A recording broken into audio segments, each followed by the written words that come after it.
I'll just talk real briefly about the how we ended up with Roger, because I think it's very descriptive as to the why we ended up selecting Roger.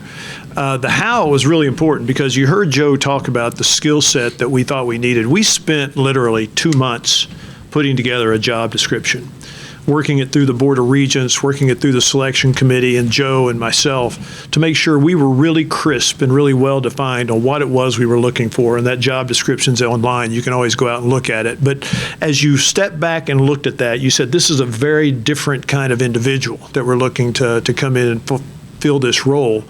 And so therefore we said we probably need to take a very different approach on how we go about finding this individual. We did go pick a non-traditional search firm to help do this, Jake Rosenberg and TAG. They were pretty new at this, but Jake had a lot of different kind of contacts in the world of professional sports. I had a lot of contacts in the world of media and entertainment and business, and I felt like between the two of us, we put together a very impressive candidate list that we brought before the board, and we ended up landing on this one for all the reasons Joe said. I'm not going to go back through that, but when you just go down through that job description, he filled those job description criteria better than anybody we saw. And what I really liked about it is he had a lot of really great technical background, but more than anything, he had some incredible operating chops. I mean, this guy just flat knows how to operate, and he knows how to build a plan. He knows how to put a plan in front of an organization and how to drive execution through an organization. And so I'm really excited about getting him into this role and me getting a little further out, and looking forward to working with him. So, Roger? Yeah, thank you, guys. Joe got the who, Randall got the how, the why. You'll hear a lot from me. Spent 15 years training for this job without knowing I was training for it. Loved the practice of law, loved my partners, loved what I was doing, but as you may have heard me saying there, just never felt the fulfillment and satisfaction, no matter how many boxes I checked or what I accomplished. Just always knew college sports was where I wanted to be. And so took a jump 4.5 years ago, and credit to Josh Whitman for giving me the opportunity to do that, and immediately found the purpose that I was looking for in my life. Over the last 4.5 years, I've been able to act with a purpose, and I think that's when you talk about your ability to drive execution. You can't do that unless you're absolutely committed to what you're doing and why you're doing that, and so I think that's the differentiator here. Been asked a few times why Oklahoma. To me, that's the easiest question I'll get all day. It's Oklahoma. I mentioned up there, there's only one of these, and the more I'm around the people, the more you realize just how unique this place is. You talk a lot and you hear a lot in our business about alignment. That's in every one of these press conferences. That's a word you're going to hear. I would tell you it's not alignment here. It is all-out commitment.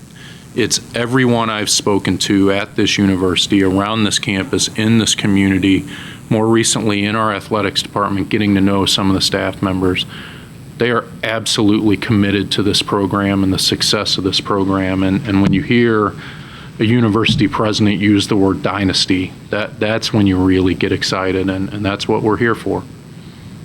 Okay, thank you, guys. Let's go ahead and get started with questions. We're going to begin here in front with Jenny Carlson, and then Davis Cordova will be next. Hey, Roger.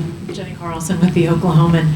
You just hit on this a bit, but when you talked to your boys during the event earlier, you talked about taking risks. You talked about self-doubt. I mean, this is obviously a big job, and the two sitting next to you outlined just the why of that. So why is this risk the right moment for you, and then sort of the how of things? How do you plan to start to address doing this job at a time that there is so much disruption and probably will be within the department as well? Yeah, Jenny, nice to meet you. We'll look forward to working with you. The real risk was walking away from the practice of law. You know, I did that 4.5 years ago, and doing that and living in that self-doubt. You know, I walked out in July. We had our first football game that year, Labor Day weekend, and that period of time, that 2 months, call it, lived in a lot of self-doubt. I upended my family's life. We had achieved a lot of success. We were, by any measurement, living a good life. And my wife, God bless her, let me chase this thing. And when you upend not just your life, but other people's lives, that's a real risk. And I remember walking out onto our football field. We played Nebraska, and it hit me like a ton of bricks. It was the purpose that I had been seeking. It gave me that feeling that I was looking for every day. And so once you've dealt with a risk like that, and you've come through the other side of it, the rest of it kind of feels easy. The risk here is living up to the legacy of this place, and I can get really comfortable with that because of people like this that you're working with. And I see Marcus back there. I've had a good chance to get to know him, and Mackenzie's back here at the campus level. I've gotten to know Holly and Armand really well. The risk isn't all that great when you see the team that you've got around you and know that you're going to have that group to help pull you forward through this thing. So there's some risk, but nothing like what I felt almost 5 years ago. So feel pretty good about it right now. Okay, we'll go second row, Davis on the aisle, and then Tom Green will be next. Davis Cordova, Norman Transcript. Randall, I just wanted to ask you personally, when you figured out Roger was the guy for the job, just during the process. So Jake Rosenberg sent me the bio, the resume on Roger, and I don't want to exaggerate this, but I looked and I saw Deputy AD Illinois. Thanks, Jake. So what else we got? And Jake kept saying, no, give this a look. And so I ended up spending some time just going through the bio and talked to Jake about some conversations he had. And after going through the bio and his background, I said, man, this checks a lot of boxes. It's not what you tend to see when you look at a deputy AD's resume, the kind of background that he has. And so I said, okay, we ought to have a conversation with him. And so Jake did an interview, and we used a really interesting approach on this search. It's Jake and I started doing this with the GM search when we hired Jim Nagy. And that is, we'd get a list of candidates, and Jake and one of his partners would do some interviews on Zoom and record the interviews. And so he had a recorded interview with some just standard questions. Never told me it was recorded. Yeah, the lawyers informed me he wasn't informed. That's probably a problem. I was going to say, it's fine in Oklahoma. Jenny understands that. Yeah. So I watched this unauthorized recording, and I thought, wow, man, this guy's got some depth. And so I said we wanted to meet with him. And so we had a group of candidates, 6 candidates that we brought into Dallas, and Joe came and sat through a handful of them that we thought were really top notch. And so he sat through this interview with Roger. It was 3 hours of interview. And Roger is one of these people, you're all going to find this same situation to be true. The more you interact with him, the more you realize the depth and the intelligence and the wisdom and the passion and the conviction of the guy. And what I like most is he and I speak a lot of the same language. He's done deals. He knows how to do deals. He knows contracting inside and out, knows marketing, and we had just a very natural flow and rhythm. And then after about an hour and a half, I told the other guys in the room doing the interviews, I just texted them and said, sit back, and I wanted to see how these 2 guys interacted and watched, 2 lawyer geeks go head to head. And that was really boring, but really good. They were energized by it, okay? No, I'm serious. They had a really good rapport as well. And the reality was, after about a 3-hour meeting, Roger left, and I looked, and I'd taken a bunch of notes on, even if we didn't hire him, stuff I was going to do at OU, okay? And I gained a lot of insight visiting with him. After that interview, it was really clear this guy was going to be a top candidate for the job. And, we put a couple of candidates in front of the board, and this is where we all landed. How did you convey that to him or handle that response? Tom, good to see you. My guess is I probably use some words I can't repeat here. But ultimately, I think the answer is you're not willing to accept anything but going out and winning, and that all-out commitment and just the unwillingness to accept anything but the absolute best. I think when you take that and you match it with a lot of confidence that we're not going to do anything but the best, I feel really, really good about where this program is headed. I haven't shied away at all from conversations about dynasties. I think that's what Oklahoma deserves, and I think that's what we're going to go get. And so I think more than anything, it's the unwillingness to offer any conditions to success. We are absolutely here to build dynasties, and I'm not going to shy away from that. Okay, next to Tom, we'll go to Jesse, and then we'll go to Joshua. Jesse, go ahead. Hi, Roger. Jesse Graydon, the OU Insider. Roger, obviously with your experience with the football program at Illinois, I just wanted to ask you about Jim Nagy and this front office staff here. Just what has been maybe your perspective on the last few months, what they've assembled, how appealing was maybe that during your decision to come here, and just how do you envision working alongside that front office with the football program? Yeah, Jesse, thanks for that.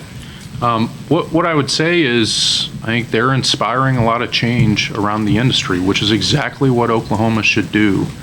Our front office at Illinois is not a heck of a lot different, though. We have, over the last couple of years, built a structure that's similar, if not by a different name. And so what you see at Illinois is a college recruiting group and a high school recruiting group and a separate evaluation group, and we've gone to great lengths to separate evaluation and recruiting from coaching to allow our coaches to do what they do best and really flourish. And we've had similar level of success as what you guys have experienced here. And so it's a slightly different model than what I'm accustomed to, but ultimately the principles behind it are very similar to what Coach Bielema has been building since the day he walked in at Illinois. You know, after Arkansas, he went and worked with Belichick and the Patriots and with the Giants organization. And so he came in having seen the way an NFL front office looks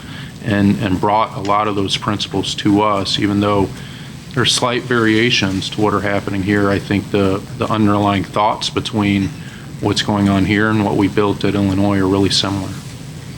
Okay, staying on the left, Joshua McDaniel, and then we'll go to Cliff Brunt. Joshua McDaniel, OU Daily. Roger, this is for you. Could you elaborate on your experience assisting the financing of Flower Park Village in St. Louis? And then what is your current understanding of the University North Park Entertainment District here? Yeah, Josh. So in that, we represented the bond issuers in that deal, and so work closely with the issuers. And if you know much about the bond market, you know, the underwriting process of that is highly complex. The documentation is extraordinary, and ultimately what I saw in that deal, if you know much about Ballpark Village, you know just how long that project took. And the thing I learned from that is you've just got to keep plugging away at it and plugging away at it, and every time it turns and you think the deal might be falling apart or whatever it is, you heard me in there, we'll stay in the fight longer than anyone else. And that's exactly what we had to do in that deal. And so that deal was one of the first projects I ever worked on, and it took almost 7 years, if I recall correctly, before we got it done. And that's what I mean when I talk about staying in the fight. It's not just on the field, it's not how we compete, it's in everything we do. You have to stay in it. And big projects like that aren't easy, and a lot of them fall apart just because of the fatigue that comes with them. And it's the real work that goes into it is keeping the folks engaged so that as that fatigue sets in, no one ever loses sight of all the reasons on the front end we said that was so important. And so I think that's what we'll look to do, and we'll continue to plug away until we get that built. Okay, right side on the inside aisle, Cliff, and then we'll go to Mason Young. Yeah, Cliff Brunt, Associated Press. This is for Roger. I read where you said 20 years ago that you'd wanted to be an athletic director. Then you took what would be considered a very unconventional path. Did that dream always stick in the back of your mind? And if so, as you progressed, did you have any idea that the path you were on would somehow get you there? Cliff, it's a funny story. I see my mom back there. She'll remember this. In 2005, we were living in St. Louis, and I grew up in North Carolina, and North Carolina was in town actually playing Illinois, as coincidence would have it, for the national championship game. And my mom and I are walking into the game, and we see Dick Bedour, who at the time was Carolina's athletic director. And my mom, God bless her, told Dick Bedour in that moment that I was going to have his job someday. That was 20 years ago. I was still in my first year of law school, right? Like, again, God love our parents, right? But yeah, I grew up in and around college campuses, and there's just an energy and a magnetism to these things that's unlike anything else in the world. And so it's always been my goal to be in college athletics in some form.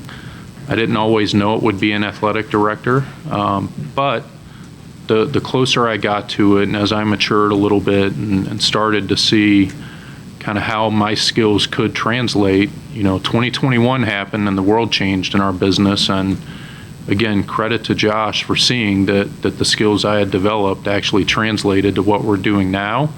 And it took him some convincing to convince me that was the answer. And when he did, you just knew instantly that, once you've checked those boxes on actually doing the work, where this comes into play and what I'm most excited about is you get into leadership, right? And you get to test yourself as a leader. And I think that's what this is now all about. Okay, first row right side, we'll go to Mason and then Ryan Chapman. Mason Young, Tulsa World. Hey, Roger. I was just wondering if you could kind of expand a little bit on your involvement with the renovations to the football stadium at Illinois and how that can maybe inform your involvement here with OU already having, a project of that magnitude planned. Yeah, Mason, great question. So our strategy at Illinois has been a little bit different. For years at Illinois, we waited until that moment where we could come out and do a $200 million project or whatever it may be. And what often happens is when you're waiting for that project, it's hard to invest on an incremental and annual basis. And I think the change, really a change in mindset that we started in 2021, right after I first got there, was we have to improve this stadium every single year. We can't wait for that big project to come about. We have to find new spaces and new ways to up the ante on our fan experience in our stadium. And that can be as boring as renovating, I think, 38 bathrooms. That's what we did in our first year. We flipped all the bathrooms in the stadium. We added hot water. We built infrastructure around the stadium. After that, we started to focus on new fan areas. We've announced at this point a really incredible audio, video, and Wi-Fi connectivity project. And so every step of the way and every year, you're trying to up the ante on the fan experience because everyone around you is doing that, and it's becoming so easy to just sit on your couch and watch it on TV. You have to give people a reason to show up and engage with what you're doing, and that's a all day everything type of deal. That's not something you do every 10 years and close the doors and come back 10 years later and do it again. Okay, next to Mason, we'll go to Ryan, and then Joe Masato's on deck. Ryan Chapman, Sooners on side. This one's for you, Roger. Randall mentioned your ability to plan and build that. So I know this is a possibly big picture. What's your plan to get Oklahoma's men's basketball program back up and firing in the long term? And in the short term, what's your philosophy on, you're inheriting a lot of coaches. How do you evaluate everyone on staff and the period of time that you need to make all those evaluations? Yeah, Ryan,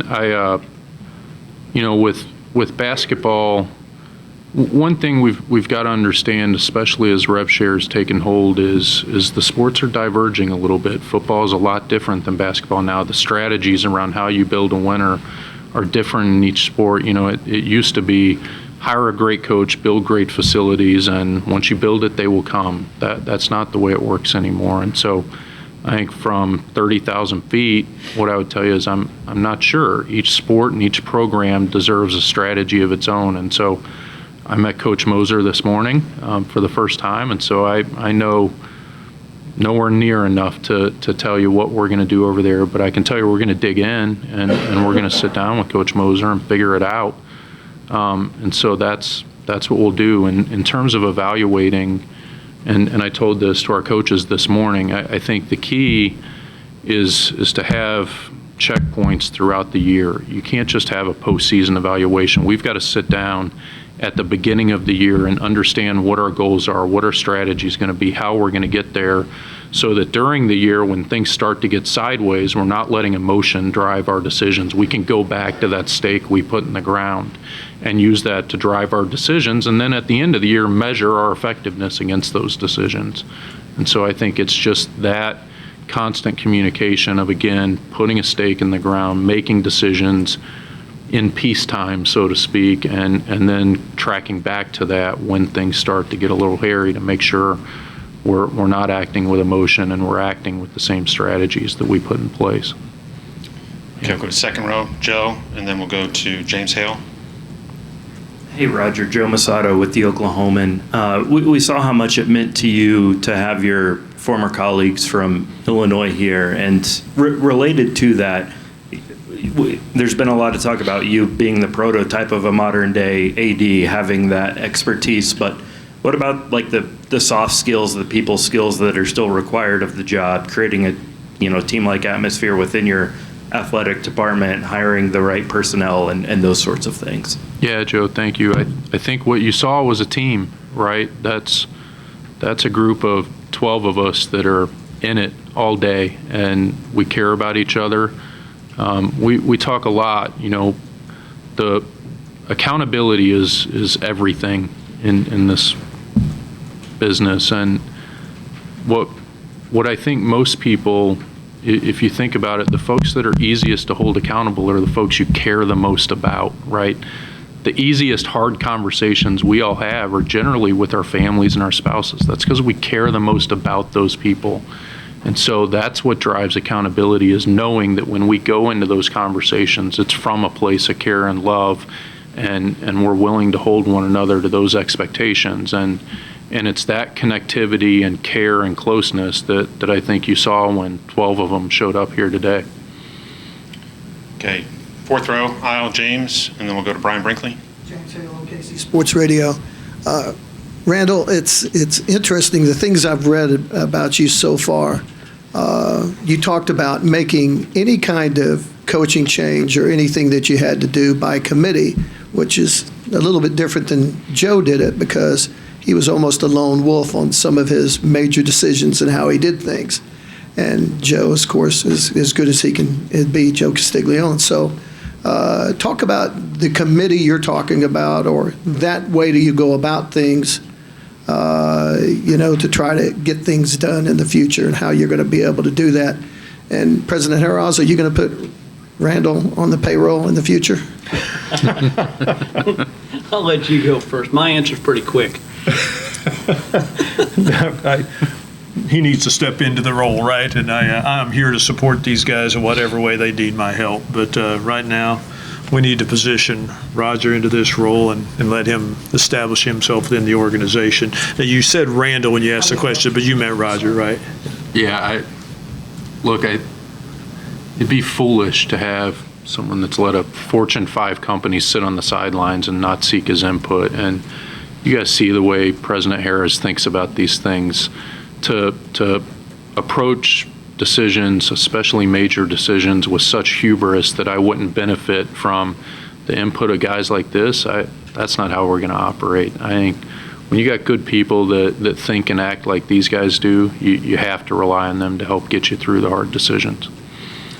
Yeah, and just to be clear, just to amplify that, the way our organization works, when I knew it was Roger, sort of two moments. I talked about one of those, which unfortunately has become the dog reference, which is my own fault. The other one was we were sitting there, and I knew he was smart, and I asked him to do what I ask of every executive that I work with, every leader, which is I need to see on 2 pages or less, what is your strategy, what would your goals be, and how do you achieve them, and how do you measure those outcomes?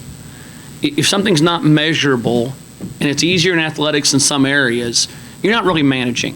And for me, you have to have roles, responsibilities, authority, and accountability. And so, yes, this idea of getting input is critical, but there's, what he brings to me, I understand that when you bring in a professional, like Roger, I'm going to listen, I'll question, I'll receive a recommendation, but you got to know who your professionals are and how to trust them. And so when you look the university-wide, the reason we've had the run we've had over the last 5 to 6 years is because you find top talent, you put them in place, you give them the authority and the accountability together. And when I saw the way he thinks and the structured thinking he has, and then the decisions he's made and the responsibilities he's had and the way he's held himself accountable and the way he holds those he works for accountable, that's when I knew that we had the right leader. The structured way of thinking that includes a discipline of having clear goals and measurable outcomes. And so coach performance, those outcomes, believe me, he'll take input, but he'll make decisions and recommendations in a way that show the kind of leadership that he has. So I feel confident in that. As for Randall, I can't afford him. And so it's 100% true. And he once told me that very clearly when I tried to pay him. What he's doing is invaluable. He's moving now into this role, which is not operating. His role is advisory. It's a governance component that is very different than the operating work he was doing for football. And so what you'll see is that we have the AD.